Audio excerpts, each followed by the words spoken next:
Halo netizen, ini adalah all new Honda HR-V. Ya, akhirnya di bulan Maret 2022 ini, tepat seminggu sebelum acara IMS 2022, Honda Prospek Motor Indonesia meluncurkan HR-V generasi ketiganya ya. Nah, akhirnya di Indonesia ini juga kedapatan varian RS dari si HR-V ini. Dan untuk variannya yang paling atas ini adalah yang varian RS Turbo, di bawahnya ada yang varian SI, di bawahnya adalah yang varian I, dan yang paling terjangkau itu adalah yang varian S. Dan untuk yang varian RS ini, dia satu-satunya varian HR-V yang memiliki mesin berturbo. Dan harganya juga lumayan lompat jauh ya dibandingin HR-V Prestige dulu yang masih di bawah 450 juta. Sekarang ini harganya 499 juta rupiah. Jadi 1 juta lagi udah nembus setengah miliar rupiah. Jadi emang step up banget ya dibandingin generasi sebelumnya. Tapi kita lihat dulu depannya. Untuk tampilan depannya ini juga ganteng banget. Untuk yang varian RS ini juga ya karena dia RS judulnya gitu ya, agak sporty dibandingin varian lainnya. Grillnya tuh beda sedikit ya, dia bentuknya tuh kotak-kotak 3 dimensi gitu yang kayak bendera checkered flag gitu. Dan untuk yang varian RS itu dia ada logo RS-nya. Terus yang uniknya lagi, di bagian grill bawah itu ada semacam garis detak jantung gitu ya, atau heartbeat effect yang ini ada di iklannya Honda HR-V juga. Dan untuk lampunya itu sudah full LED ya. Jadi untuk lampu utama, lampu sen, dan fog lamp itu juga sudah LED. Dan yang kerennya lagi, di semua varian dari Honda HR-V ini sudah dilengkapi oleh Honda Sensing. Karena itu di bagian kacanya itu ada kamera depan yang untuk memantau kondisi di bagian depan. Ini jadi makin lengkap lagi ya fitur keselamatannya. Nah, untuk bagian samping ini juga berubah total dibandingin generasi sebelumnya ya. Sekarang ini jauh lebih panjang, jadi lebih lega, dan wheelbase-nya juga ukurannya makin panjang lagi. Dan kalau di varian RS ini, claddingan hitamnya itu dia glossy ya, bukan hitam doff. Dan by the way, untuk yang varian RS itu juga dapat body kit. Untuk velgnya ini juga single tone gunmetal kalau yang varian RS ini, dengan ban berukuran 225/50 R18. Jadi dia naik 1 inci dibandingin generasi sebelumnya. Untuk rem sudah lengkap dengan ABS, EBD, brake assist, traction control, stability control, dan semuanya sudah disc brake ya. Untuk spion, dia juga sekarang nempelnya di bagian pintu, bukan di pojokan pilar lagi. Dan dia juga ada opsi warna two tone ya. Ada lampu sen di bagian spion. Untuk di bagian handle pintu, dia juga ada akses keyless entry-nya yang model sentuh ya untuk kuncinya. Dan handle khas HR-V yang generasi sebelumnya juga dipertahankan ya, yang di bagian pilar. Jadi kelihatannya tuh kayak mobil 2 pintu. Untuk di bagian belakang ini juga berubah total dibandingin generasi sebelumnya. Dia sekarang jadi ada LED bar seperti BR-V yang lama gitu ya, tapi ini beneran nyala. Dan dia tuh semuanya full LED. Dan yang kerennya adalah lampu remnya itu ada 3D efeknya. Cuma sayangnya untuk lampu sen dan lampu mundur itu masih bohlam. Dan di belakang ada emblem Honda HR-V, di sebelah kanan ada emblem RS Turbo. Di bagian belakang juga bumpernya ini ada claddingan hitamnya yang warna glossy seperti ini, sensor parkir 4 titik, dan ada garis chrome-nya. Serta untuk yang varian RS, dia knalpotnya itu dual muffler seperti itu ya. Di bagian kaca belakang dia ada wiper, ada defogger, ada spoiler dengan HEMO stop lamp, dan ada antena shark fin. Nah, untuk yang varian RS ini, dia aslinya punya power tailgate dengan kick sensor, dan ada sistem yang bisa buka secara otomatis gitu ya. Jadi ada kick sensornya, ada elektriknya lah, pokoknya semuanya udah lengkap. Cuma sayangnya di unit ini karena dia trickle charger lagi bermasalah, kita belum bisa buka si power tailgate-nya. Tapi dia beneran bisa dibuka secara elektrik. Oke, sekarang kita lihat ke ruang mesin dari all new Honda HR-V yang varian RS ini ya. Nah, ini klapnya juga sekarang jadi berat banget. Untuk mesinnya, yang varian RS ini beda sendiri ya. Dia menggunakan mesin 1500 cc 4 silinder turbo yang bertenaga sekitar 177 PS dan torsi 240 Nm. Dan untuk transmisinya sekarang juga udah nggak ada manual lagi di semua varian. Jadi sekarang cuma tersedia transmisi CVT ke roda depan. Dan hebatnya lagi ya, ini ruang mesinnya sekarang beneran rapi loh tuh. Semuanya udah dicat, di bagian kap udah dicat.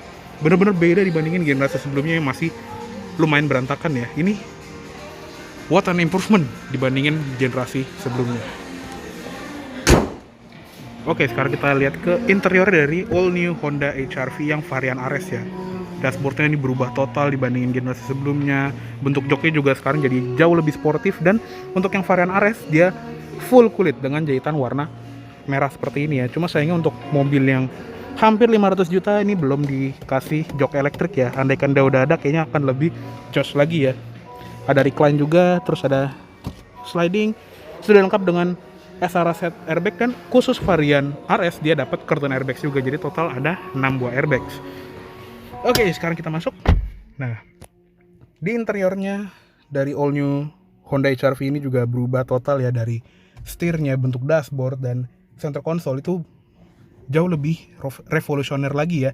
Dan bentuk setir ini juga baru, sudah dilapis kulit, dan untuk yang varian RS dia ada jahitan merahnya di bagian dalam. Pengaturannya manual, tilt teleskopiknya itu fleksibel banget.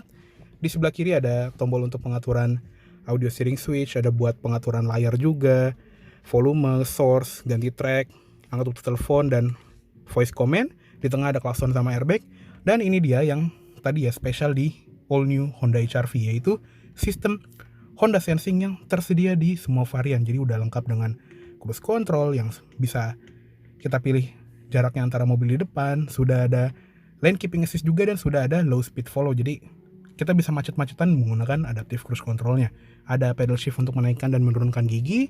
Di belakang setir ada tuas lampu yang sudah otomatis, fog lamp, dan di ujungnya juga ada tombol untuk mengaktifkan kamera lane watch yang ada di head unit.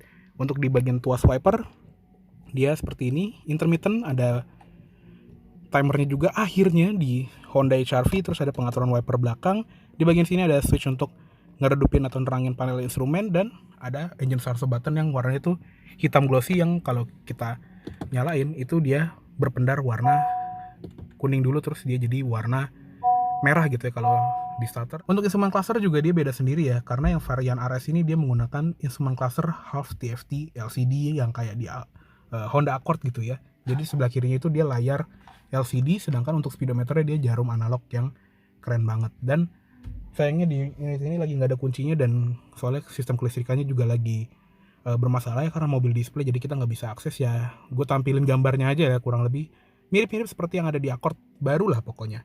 Jadi udah jauh lebih keren dibandingin Honda HR-V yang varian di bawahnya gitu ya. Di sebelah kanan ada ventilasi AC yang uniknya kalau di sisi dashboard yang luar itu ada knob ini. Jadi dia bisa dihembuskan lewat ventilasi kotak yang ini, atau diatur ke mode diffuse dan dia keluar dari bagian sini. Jadi AC itu agak nyebar gitu ya, jadi lebih nggak langsung nyorot ke muka gitu ya. Ini jadi lebih mewah juga. Dan ini knob untuk buka tutupnya itu juga enak banget gitu diputernya, berasa mewah karena ada klikinya gitu. Tactile-nya tuh kayak mobil Eropa gitu. Dan khusus varian RS dia juga ada tweeternya. Jadi selain varian RS speaker itu cuma 4 ya, jadi ya agak sayang sih kalau misalnya mau audio yang lebih enak harus ngambil yang RS dulu. Dan khusus di varian RS juga dia ada SRS curtain airbags. Di bagian pintu dia juga ada soft touch-nya di bagian atas, di bagian sini plastik, tapi di bagian armrest itu dia soft touch juga. Handle pintu warna silver seperti ini, ada list silver di bagian sini, dan di panel dekat handle pintu ini juga soft touch. Ada window lock, central locking, pengaturan spion lengkap dengan pelipatan elektrik, dan ada auto up down power window di sisi pengemudi.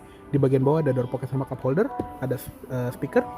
Di bagian bawah sini juga ada tombol yang rame banget ya. Ada tombol untuk membuka bagasi, tombol untuk mematikan stability control, tombol mematikan sensor parkir, dan tombol untuk pengaturan Honda Sensing-nya ya. Di bagian sini juga ada laci kecil, ada tos pembuka kap mesin dan tos pembuka tangki.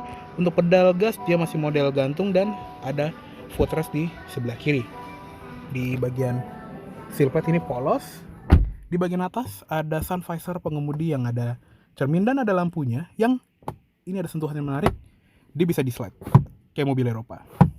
Kapan lagi coba harga segini dapat sun visor yang kayak mobil Eropa. Ada grab handle, seatbelt bisa diatur naik turun. Spion tengah sayangnya masih manual dimming ya. Andaikan udah auto dimming kayaknya akan lebih enak lagi, seenggaknya untuk varian RS gitu ya. Ada lampu kabin yang sudah LED juga yang bisa diaktifkan individual juga. Dan di bagian atas ada panoramic roof ya. Jadi atap kacanya itu tetap dipertahankan seperti yang generasi sebelumnya, cuma sayangnya dia nggak bisa dibuka lagi kayak generasi yang lama gitu. Jadi ini kaca mati aja, yang bisa dibuka tutup tuh cuma sunshade-nya aja, sedangkan kacanya sendiri tuh udah nggak bisa dibuka lagi. Jadi udah nggak bisa menikmati udara dingin kayak generasi sebelumnya ya. Dan di bagian tengah head unit ini juga mirip seperti yang ada di Honda City Hatchback gitu ya, kurang lebih. Dia touchscreen ukuran 8 inci yang lengkap dengan Apple CarPlay, Android Auto, ada tombol physical di sebelah kanan, di bagian sini ada tombol hazard, ada pengaturan AC-nya yang sekarang juga tombolnya itu berasa gitu ya, nggak kayak HRV lama yang tombolnya itu tombol sentuh. Dia single zone automatic climate control, ada mode max cool juga, auto, defogger depan belakang, AC, sirkulasi udara dan on off-nya di sini. Di bagian bawah ada tempat penyimpanan, ada 2 buah USB, tempat penyimpanan lagi di bagian bawahnya, dan ada power outlet 12 volt. Untuk tuas transmisi seperti ini, jadi mirip seperti di Honda City Hatchback gitu ya. Tuasnya dia CVT yang ada mode manualnya menggunakan pedal shift, dan dia juga ada mode berkendaranya ada 3 ya, ada Icon, normal, dan ada mode sport. Di belakangnya juga ada tombol hill descent control, ada electronic parking brake dengan auto brake hold, ada 2 buah cup holder, dan untuk center konsolnya juga beda ya, nggak kayak generasi sebelumnya yang bisa di slide maju mundur.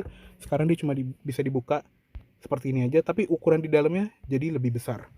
Glove box super soft opening.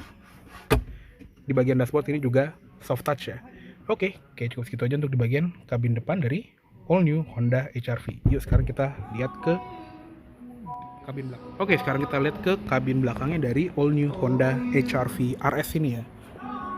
Nah, ini langsung aja ya, ini tuh berasa jauh lebih lega dibandingin generasi sebelumnya, yang bahkan itu juga udah lega banget ya. Ini adalah posisi berkendara gue, tinggi gue 170 cm. Jauh banget, 10 jari ini ada ya tuh, hampir sejengkal. Jadi, legroom no problemo. Ada seatback pocket di kanan dan kiri, yang dia juga ada smartphone holder gitu ya. Ada kantong yang lebih kecil, dan yang kerennya juga sekarang di belakang center console ini ada ventilasi AC-nya yang bisa dibuka tutup.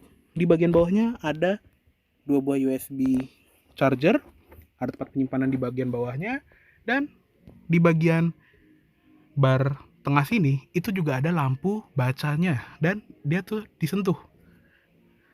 Kalau kata Honda ya di brosur itu namanya electrostatic touch LED. Jadi nggak perlu dicetek-cetekin kayak lampu depan, tinggal disentuh aja.